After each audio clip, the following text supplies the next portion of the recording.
Welcome to the territory, the news at 1 on NTA Channel 5, Abuja, every Sunday afternoon. The bulletin that brings you activities of the FCT, even at the national level, especially at the community level. I am Aisha Uba Ali. The news continues shortly.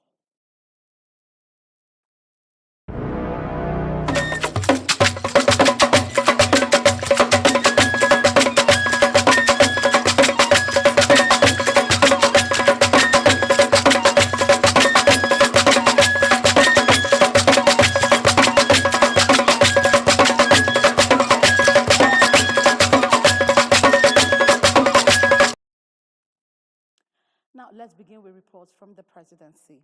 President Bola Ahmed Tinubu has returned to Abuja after his 2 weeks leave abroad.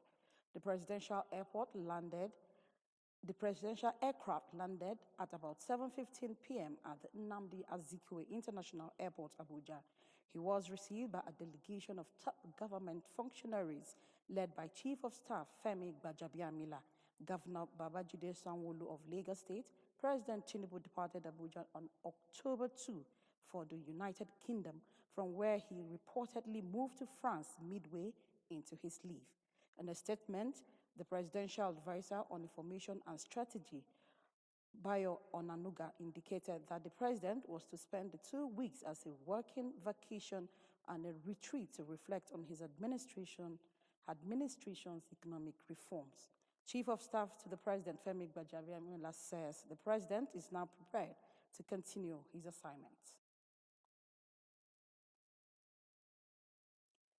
The need for Christians to love God and their neighbors as Christ loved the church has been emphasized. This message resonated as Senior Pastor, New Estate Baptist Church, Gudu, Pastor Idowu Akintola delivered Sunday sermon. Rosemary Motlen Bilal reports. Loving God and humanity should not be an option, as Christians should emulate the lifestyle of Christ. This profound message by Pastor Idowu Akintola of New Estate Baptist Church, Gudu, came strong as a reminder to the congregation, emphasizing that no matter what is happening around us and in the country, that brethren should remain steadfast, as God will always show up. We should live righteously, and then we should express the love of God to our fellow men in line with the teachings of the scriptures, so that we can enjoy good life together, because you cannot live alone. We believe that God is the Lord of Nigeria, and we bring Nigeria to God every October, and we lift him up under what we call the Leadership Conference. Our Leadership Conference promotes leadership and the power of leadership to change things, because we believe that everything rests on leadership. On the current economic situation, Pastor Dotun Israel of the Cherubim and Seraphim Movement Church, Abuja, charged Christians to continue to pray fervently and believe God for a change of story. Today we are having showers of blessings as the topic for today, which is taken from book of Ezekiel, chapter 34, from 26 to 28, that all around us, they are going to be blessing. Our place, our surrounding will be blessing. And then we are praying that in Nigeria, there will be blessing of God in all ramifications. The situation in the country is very difficult, and the message to the Christian fold is to come together. Similarly, at the Holy Ghost Christian Center, Associate Pastor Matu Adelani Alebi centered his message around love for God and humanity as well. The only thing God has on earth, give to us, and by so doing we can connect the world and help people to spread love. Things are extremely hard for people. This is not an era of selfishness. This is not an era whereby you mind yourself alone. The preachers admonished members to pray tirelessly, as that is the only solution to the present situation of the country. Rosemary Mortelen Bilal, NTA News. Now, away from the pulpits, FCT Minister of State Dr. Maria Mahmoud at the closing ceremony of the Made in Abuja Business Summit says women are not only vital contributors to national economy, but catalysts of innovation, social change, and sustainable development. The minister used the opportunity to call on stakeholders to support women entrepreneurs.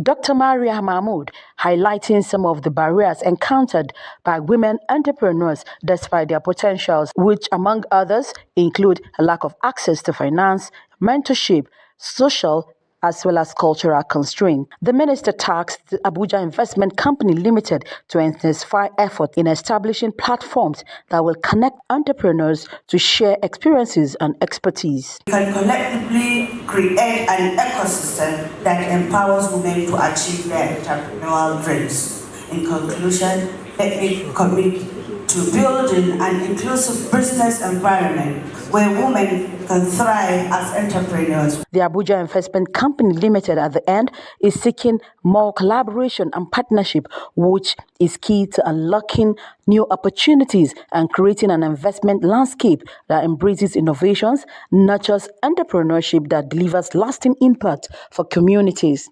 The event climaxed with the Minister of State inspecting various exhibition stands. Still on the Abuja Business Summit, on the day 3 and closing of the Abuja Business and Investment Summit 2024, attention of stakeholders was focused on women empowerment as investing in women-led enterprises were identified as critical to fueling inclusive growth needed for development. Abdullahi Ajia, who has been monitoring development of the first ever Abuja Business and Investment Interactions, report that it was appraised successful. With women. It has been a gamut of shared knowledge, experiences that stimulate business prosperity and investment networking for 3 days. Top on the closing day's discussion was women's development and economic empowerment as well as impact investing, where dynamic discussants speak on innovative solutions while suggesting ways forward for women to add value to the economy. So today we've disbursed over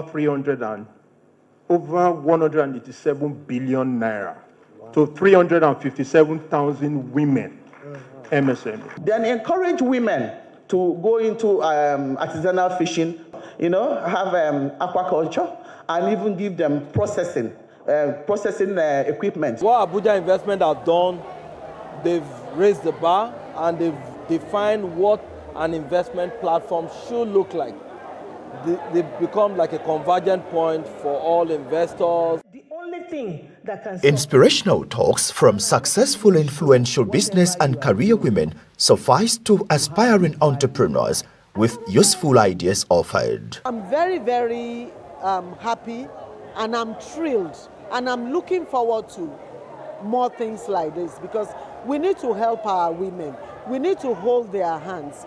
There's a lot of opportunities here that we need to move this country forward. What we did was create awareness. We brought investors to meet business and business to meet investors.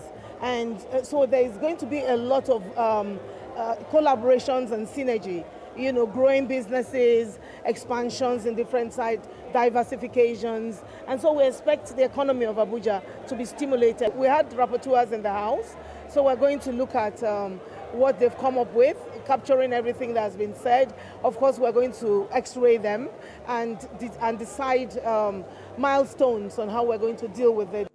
Organizers, participants and stakeholders are optimistic that the gains of the program will leave a lasting footprint in the Abuja business climate, as expectations are high to explore more investment frontiers and opportunities in the foreseeable future.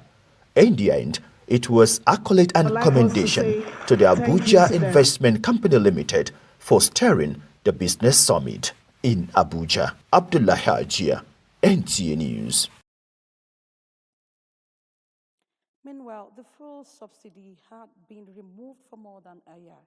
This singular action has affected other sectors of the economy, resulting in inflation and high prices of commodities. Business correspondent Serafina Okon-Umekwe feels the pulses of Nigerians. Almost half of our revenue goes on waivers and import waivers, and they removed all those. and they say we want to focus on key sectors. So all of those are welcome news that would complement monetary policy.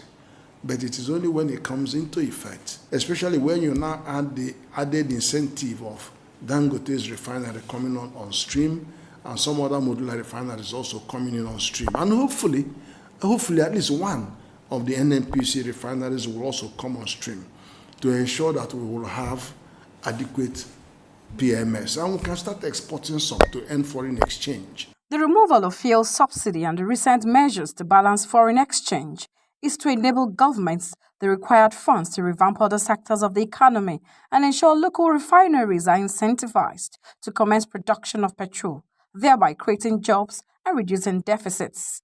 This is not without alarming consequences on the citizens, as basic household items have skyrocketed beyond imagination, and the key actors who are in business, the sellers, blame it on high cost of transportation and unavailability of foreign exchange. Mudu of rice that we used to buy 600, 500 is now 3,000, 4,000 something, 3,500. Beans is 3,500. It's my front now. Nobody is here. The thing is too cost. If you are buying something 5,000 naira, you come once 6,000 naira for waiting. We're selling basket of pepper 6,000 naira. Then tomato is 7,000 naira. Tetache is 5,000 naira. But the most critical macroeconomic parameter is inflation.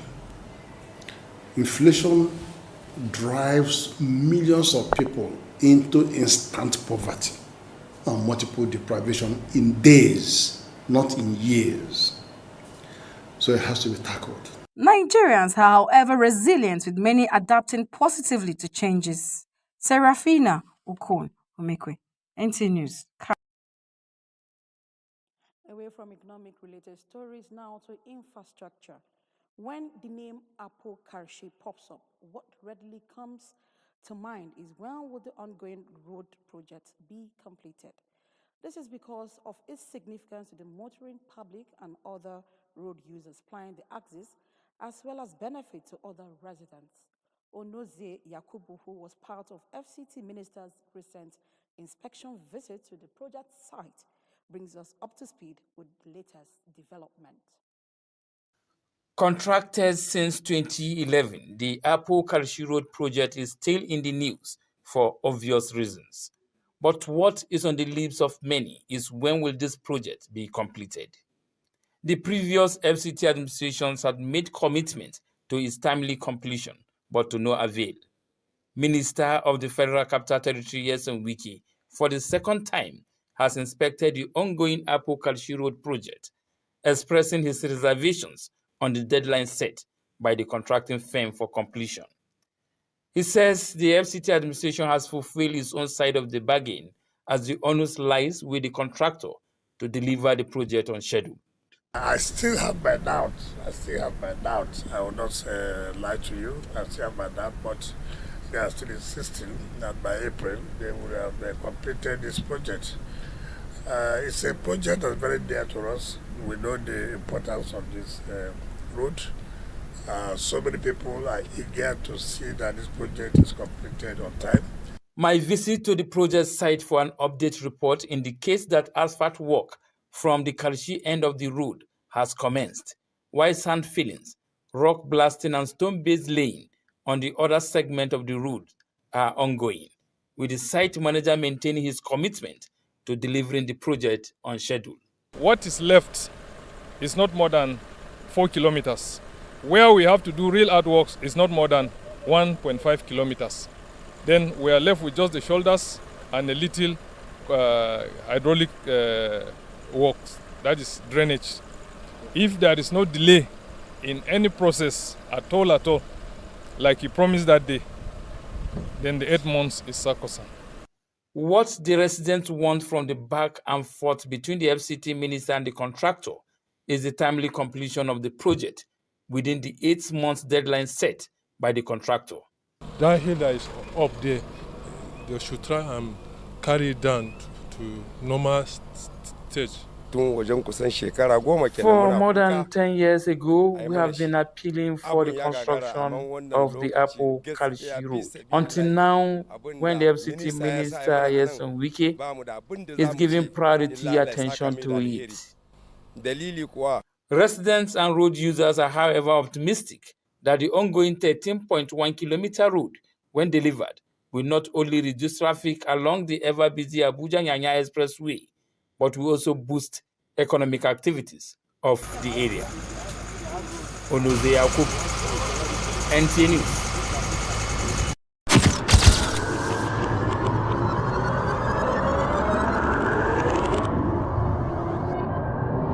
Good evening. Glad to have you join us. Thanks for joining us on Weekly News Wrap. Thank you very much for having me. And it is on that note we welcome you to today's edition of the program. I will celebrate creativity, lasting impressions. There's no book stating that this is the role for men.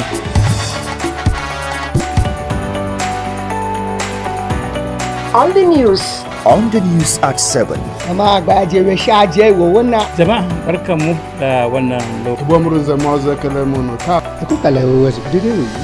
news station NTA Channel 5, Abuja. Would say have a lovely day.